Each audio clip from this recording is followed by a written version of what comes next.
Hey you guys, today I'm going to read for my thriving Tauruses for what to expect in the month of January. Ooh, hello my thriving Tauruses. And I only say that from the last reading I got where you weren't going to budge. You were like, I'm not budging. Oh, you got the Two of Swords. So what messages do you have for my Sun, Moon, Rising Tauruses for the month of January and Ascendants and Ascending? So the Two of Swords, you have a choice to make. It's got you blindfolded, you're confused, which is funny because in the last reading, the Sun, it looks like the Sun and the Three of Pentacles was going to come out. But it didn't really quite come out. Ooh. In the last reading that we had, you were all like, I know what I'm doing. Your ships were coming in. You were moving. Things were happening. So now you're like in your head, maybe because of all of that. But let's see. What have you got for my thriving Tauruses? Dun dun dun dun dun dun dun dun dun dun dun dun dun. All right, I'm gonna need some more cards, like a lot of them. If you could just, there you go. Keep it moving. You're all mental. So how it works is I read Six of Wands. I read 2 readings with the same cards. One is relationships, one is career and finances. And then I tell a story at the end, which cracks me up. It's my favorite part of the reading. And then just one more because I feel like it. If that's all, I'm gonna shuffle 3 more times. And if you have something for me, I'll take it. And if not, I'll keep it moving. No. Thank you.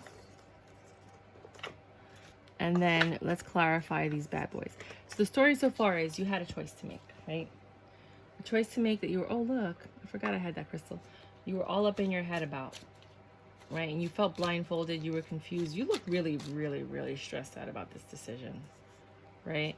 And then you made the decision and it caused a new beginning and a new way of thinking and something new and exciting in your life. And then you got into the Six of Wands energy where you have like success in your desires, right? So the choice that you had to make brought this new beginning, which brought success, which brought the Ten of Swords, which is betrayal. But then you get the Queen of Wands. So we got to clarify the Ten of Swords because I don't think the Ten of Swords means what we think it means in this. The Ten of Wands and the High Priestess. And then you got the Queen of Wands. Can you clarify the Ace of Swords, please? The Queen of Wands is mastering. Yeah, because you got good start and then the Hierophant. So I think the Ten of Swords is going to mean something else. The Lovers, thank you. Six of Wands. So this new start was the Lovers, right? And it doesn't have, it could be a union, a divine union, right? Something brought together. And usually the Lovers has the Snake, which is a temptation, but in this deck it doesn't. Then you got the Fool, which clarifies the success. So this new adventure brought you success, but you're still all up in your head because, I mean, that is just what you guys do. You guys are very level-headed. Ten of Swords, please clarify the Ten of Swords, which is very confusing. I really need to clear clarification for the Ten of Swords. So they gave me 2 cards. Hold on. Let's grab that. And then the Devil looks like it wants to come out, but I'm not going to grab it. We got the 8 of Wands and the 3 of Wands. A lot of wands here. Sometimes it's sexual energy, sometimes it's desires, sometimes it's success. And you got the Queen of Wands. Can we clarify the Queen of Wands, please? So the Two of Swords, you got the 10 of Wands and the High Priestess. Come on, Queen of Wands. Let's just clarify. That one with the 5 of Wands. And then can we get the Warriors card and the Hierophant? Please clarify the Hierophant. I feel like I'm reading for 2 different people. I feel like the clarifiers are actually a completely separate reading for someone else. So I'm going to read it that way because that's what I'm feeling. Because this is just weird. Just one more card, boo. Page of Cups and the Hierophant, which makes sense. It's like a relationship, marriage. Something exciting is happening right now. Okay. So then I just need a quick... So I'm going to start telling the story. This is for my Sun, Moon, Rising Tauruses, and I really need a clarifier for the whole reading. Something that'll help me clarify the whole reading, please. Oh, that's a pretty card. Yamanya. Oh, no wonder. It's very beautiful. Oh. So the Two of Swords, basically you had a decision to make, right? And it brought you a 10 of Wands, which is a lot of burdens. This decision was very burdensome, but you had to go within to trust your intuition, right? Because you had the High Priestess there. That caused a new beginning in love, or a new beginning in a union, right? It could be work. It could be a new beginning with something, which could be home, life, success, desires. Then you're in like the Six of Wands energies, where you're like, oh, I found success, and you have this new adventure. You're walking around like the super fool, like really excited and happy. But then you got this Ten of Swords energy. So now you went from being like happy, getting this offer, you know, after following your intuition, and you're in this Eight of Wands and Three of Wands energy. Your ships are coming in, right? And your Eight of Wands is like you're being attacked. I don't know why. So you're all up in your head. You feel like you're being attacked, but your ships are coming in. And then you got the Queen of Wands, which is mastering your desires, right? Knowing what you want. You're like still super happy. But then you got the Five of Wands, which is conflict.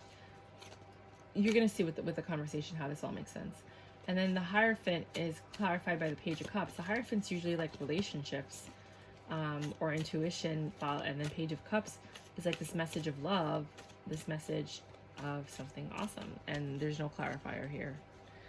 Oracle does not want to clarify this bad boy.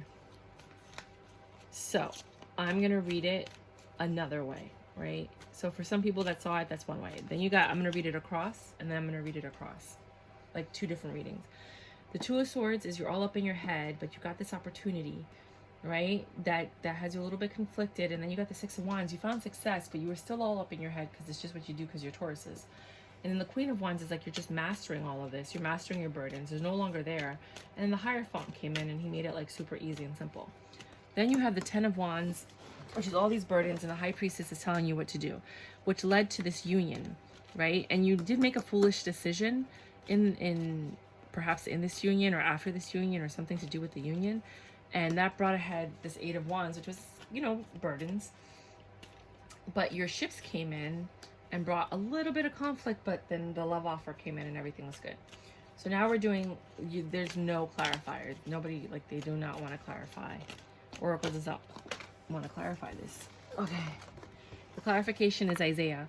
It's a good time to give birth to new ideas and situations in your life. I'm watching over you, guiding you and protecting you during these changes. So basically this is probably new ideas, a new endeavor, as opposed to like love. Because it doesn't look like a love reading, right? It just looks like an endeavor. So this is the conversation. The conversation is this. It's like, oh my God, I don't know what to do. I'm like all up in my head. I'm kind of confused. And like I have all these burdens, but I think I know what to do, but I'm kind of still confused. And then this opportunity popped up and I took it, and it kind of brought me into like this new union with this person that's kind of like my grandma, but not. And then there's this weird guy that's there too. But I mean, it seems all right. And I found success with it, and like everything's going all right. And I feel really good. And I kind of think I'm going to travel and go somewhere or do something like off the wall and, you know, a little foolish. But I'm kind of nervous about doing that. I'm kind of all up in my head and a little stressed out about it because I still have these burdens from the beginning that I never really dealt with. But then I'm sitting here and I'm like, you know what? Screw it. My ships are coming in. I deserve nice things, right? Don't we all deserve nice things? Like, hello, let's go. I'm going to go after what I want to do. I'm going to go after what I need. And then this conflict came and I'm like, why is it every time something good comes, something bad comes? But you know what? It wasn't really that bad. It was actually kind of cool. And then look. Someone came back from my past to tell me something exciting. It was maybe an ex-boyfriend, or maybe it was a friend, or maybe it was a past boss. But they came in with some good news because I am happy and I am drinking tonight. That's my story. Bye.